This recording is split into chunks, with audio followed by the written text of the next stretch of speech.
pas l'époux batteur, n'est-ce pas? Et je reprends, Jésus est un époux rédempteur. Il n'est pas un époux batteur, un époux violent. Lui-même, la mort qui nous a été destinée, lui, il a pris ça sur lui. Alors voici un époux rédempteur. Il a pris notre mort sur lui, sinon la mort de son épouse, n'est-ce pas, sur lui. Et il a libéré sa femme, son épouse. Alors, voici le modèle d'époux que nous proposons à ce monsieur et à tout homme, n'est-ce pas, pour pouvoir suivre le modèle de Jésus-Christ, pour aimer sa femme sans condition, sans intérêt et un amour éternel. Soyez les bienvenus dans cette émission dénommée Est-ce qu'on se communique?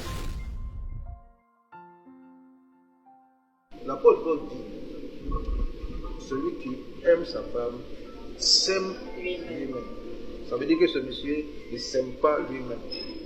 Et il a un souci. Il a un souci, alors on doit beaucoup l'aider. Je pense qu'on doit beaucoup l'aider. Ça ne veut pas dire qu'on ne doit pas non plus aider la femme. On doit aussi aider la femme, n'est-ce pas? Donc comment est-ce qu'on peut aider la femme ici, vu que c'est elle-même qui pose la question? Ce qu'on peut faire pour la femme, c'est parce que le problème n'est pas au niveau de sa femme, c'est au niveau du monsieur. Alors ce que la femme doit faire, c'est amène-nous le monsieur, on va l'aider.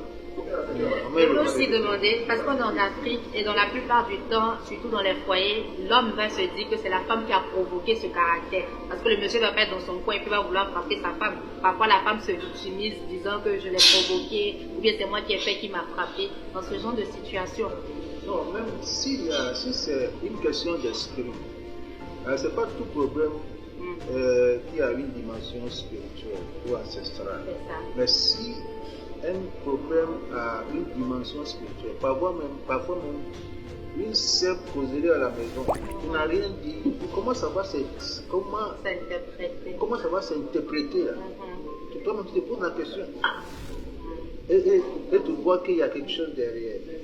C'est pour ça que je dis, c'est ça, le divorce n'est pas une première option, la solution est là, on peut aider la personne. Et dans le cas où le monsieur ne veut pas se faire aider, il ne trouve pas de problème en lui, que faire? Et il continue de menacer et de manifester cet esprit de violence à l'endroit de la femme. Moi je pense qu'il faut d'abord séparer, il faut séparer les deux, il faut les aider. Un jour, j'ai prié à la maison vers minuit, 1h du matin, et j'avais un fardeau fort de partir prier à l'église. Je ne comprenais pas. Mais après, je me suis allé à l'église. Pour prier. Et on était 3, en priant. Voici une femme qui court. Elle n'a qu'un pain sur elle. Elle vient se jeter sur nous. Et à notre grande surprise, voici un monsieur, un grand gaillard même, qui poursuivait la femme avec un pistolet. Abidjan ici. À l'arrivée, à toi de parler d'Abidjan. Et on a demandé pardon au monsieur. Et on l'a calmé. Je voulais même prendre le pistolet. Et on l'a calmé. Et on lui a dit de partir. Et qu'on va envoyer la femme après. Parce qu'à cette heure-là, lui il voulait partir avec la femme. Mais comme on a vu le monsieur, ça veut dire, il tremblait fort. Et ses yeux sont devenus rouges. On a vu qu'il y a quelque chose. On l'a calmé.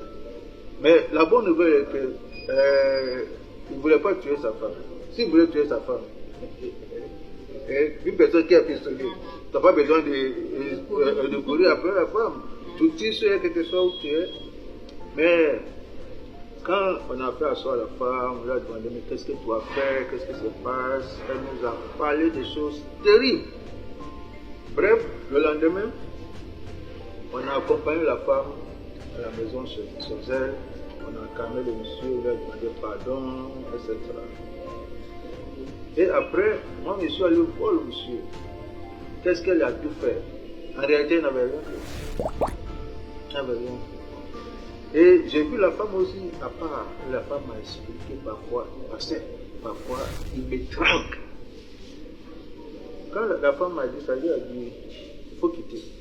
Moi-même, je l'ai encouragé. J'ai encouragé à quitter. Et j'ai dit au monsieur, avant qu'elle ne devienne ta femme, elle est fille de quelqu'un, elle est soeur à quelqu'un, elle est nièce de quelqu'un. Tu vas la tuer comme ça parce que tu es son époux. Ça c'est une bêtise. J'ai dit ça au monsieur, ça c'est nonsense. Tu vas la tuer comme ça. Si tu ne veux pas d'elle, libère-la. N'est-ce pas? Mais tuer la personne. Moi-même j'ai encouragé la femme là à quitter la maison. C'est exactement ce qu'elle a fait. Je lui ai dit que si tu ne quittes pas demain, voici ce qui va se passer. Et tout le monde était d'accord, ses parents étaient d'accord, c'est ce qui s'est passé. Je pense que il ne faut pas aller au divorce comme une option première, mais il faut aider. Si ça ne passe pas, le divorce est mieux que la mort. Le divorce est mieux que la mort. Cette parole qui peut être à la fois contradictoire culturellement, mais très profonde. Merci pour votre attention. Nous avons apprécié votre attention. Que le Seigneur vous bénisse. Ne restez pas chez vous pour mourir en petit feu. Il y a une solution. Il y a une solution. Et c'est Jésus-Christ qui est la solution. Shalom. Sur ce, nous allons terminer cette émission.